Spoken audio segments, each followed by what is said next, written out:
கன்னியாகுமரி மாவட்டம் நாகர்கோவிலில் வசித்து வர்றவர் தான் நெல்சன் ஜேக்கப். இவர் நாகர்கோவில் பக்கத்தில் இருக்கக்கூடிய இறச்சகுளம் அப்படிங்கிற கிராமத்தில் 2 ஏக்கரில் இயற்கை முறையில் வெற்றிகரமாக விவசாயம் செஞ்சுக்கிட்டு வர்றாரு. 2 ஏக்கர் நிலத்தில் தென்னை பயிர் பிரதான பயிராக இருக்கிறது. அதனிடையே ஊடு பயிராக மலை பயிர்களை கிராம்பு, ஜாதி, கருவப்பட்டை, கமுகு, நல்ல மிளகு போன்ற பயிர்களை பயிரிட்டு வருகிறேன். 10 வருடங்களுக்கு முன்னாடி ஒரு மலைப்பகுதியில் இருக்கக்கூடிய நிலத்தை குத்தகைக்கு எடுத்து விவசாயம் செஞ்சுக்கிட்டு இருந்தார். அப்போ தான் இந்த மலைப்பகுதியில் இருக்கக்கூடிய பயிர்களுடைய மதிப்பு பற்றி அவருக்கு தெரிய வந்தது. இந்த பயிர்களை ஏன் நம்மளுடைய சொந்த நிலத்தில் சமவெளி பகுதியில் முயற்சி செஞ்சு பார்க்கக்கூடாதுன்னு யோசித்தார்.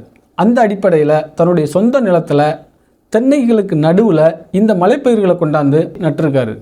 அதுக்கான சூழலையும் அதற்கான தட்ப வெப்பநிலையையும் நம்ம நிலத்தில் நம்ம உருவாக்கிட்டோம்னா இதை நம்ம சாத்தியப்படுத்த முடியும்னு ஒரு நம்பிக்கையின் அடிப்படையில் சோதனை முயற்சியாக தான் இந்த பயிர்களை கொண்டாந்து நட்டிருக்காரு. ஆனால் அது இன்னைக்கு மிகப்பெரிய அளவில் வெற்றிகரமாக மிகப்பெரிய லாபத்தையும் அவருக்கு கொடுத்துட்ருக்கு. ஜாதிக்காய் மரங்கள் 50க்கும் மேற்பட்ட மரங்கள் இருக்கிறது. அதில் ஆண் மரம் இருந்தால்தான் பெண் மரம் காய்க்கும் ஒரு சூழல் உண்டு. அதனால் 10 மரங்களுக்கு ஒரு ஆண் மரம் நடப்பட்டிருக்கிறேன். கிராம்பு 150 மரங்கள் பயிரிட்டிருக்கிறேன். கருவப்பட்ட மரங்கள் ஒரு 10 மரங்கள் இருக்கிறது.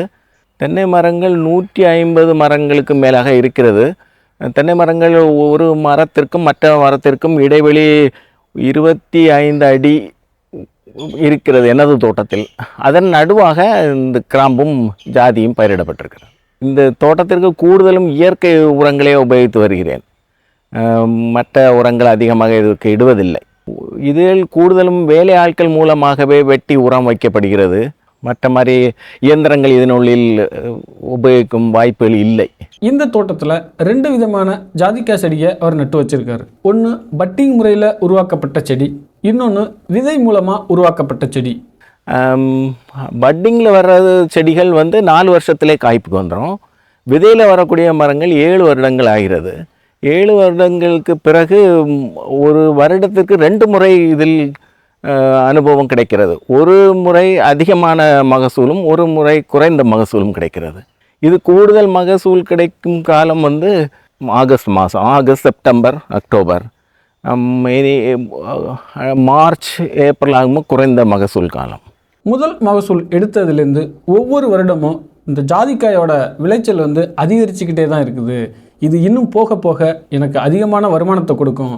இது நீண்ட நாள் பயிர், பல தலைமுறைகளுக்கும் இது எனக்கு வருமானத்தை கொடுத்துக்கிட்டு இருக்கும். அதனால தான் இதை என்னுடைய தோட்டத்தில் கொண்டாந்து நான் வச்சேன் அப்படின்னு ஒரு நம்பிக்கையோட தெரிவிச்சிருக்காரு. ஒரு மகிழ்ச்சியோட நம்மக்கிட்ட பகிர்ந்திருக்காரு.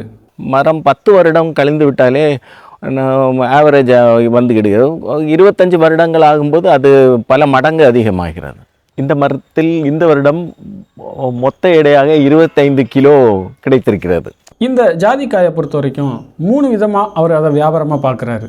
ஜாதிக்காயில் தோல் தனியாகவும் உள்ள பத்திரி தனியாகவும் கொட்டை தனியாகவும் பிரித்து கொடுக்கப்படுகிறது. தோல் ஊறுகாய்க்கு எடுத்து செல்லப்படுகிறது. பத்திரி ஒரு கிலோ 2000 ரூபாய்க்கு விற்கப்படுகிறது.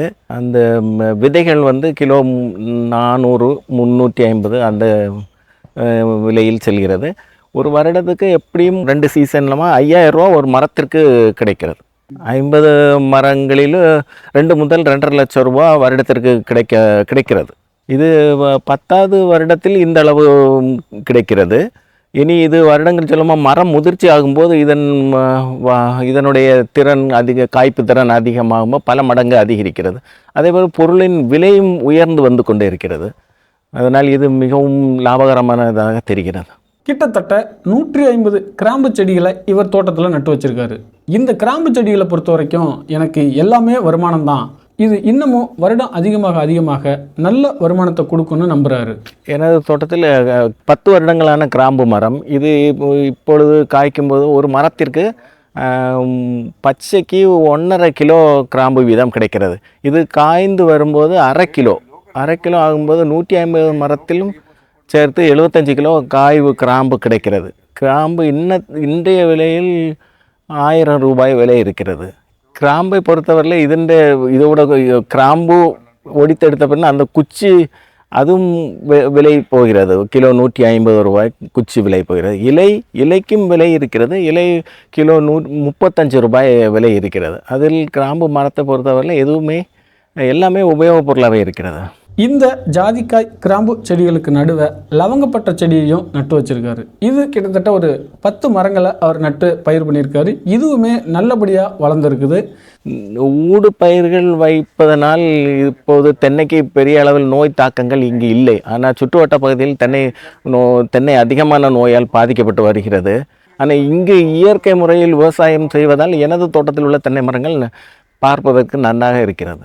தென்னை என்னுடைய பிரதான வருமானமாக இருந்தாலும் இந்த தென்னைக்கு நடுவில் சமவெளியில் ஜாதிக்காய், கிராம்பு, மிளகு, பட்டை, பாக்கு போன்ற மரங்களையும் நட்டு அதன் மூலியமாக கூடுதல் வருமானத்தை ஈட்டுறது, கிட்டத்தட்ட தென்னையை விட அதிக வருமானத்தை ஊடுபயிராக இருந்து நான் எடுக்கிறது மிகப்பெரிய மகிழ்ச்சியை தருது அப்படின்னு நெல்சன் அவர்கள் சொன்னாங்க. இது பல வகையான பயிர்கள் இருப்பதால் இப்போது எனக்கு இந்த தோட்டம் ஒரு லாபகரமான விவசாயமாக தெரிகிறது. எனக்கு இந்த வாய்ப்பினை தந்ததற்கு நன்றி. வணக்கம்.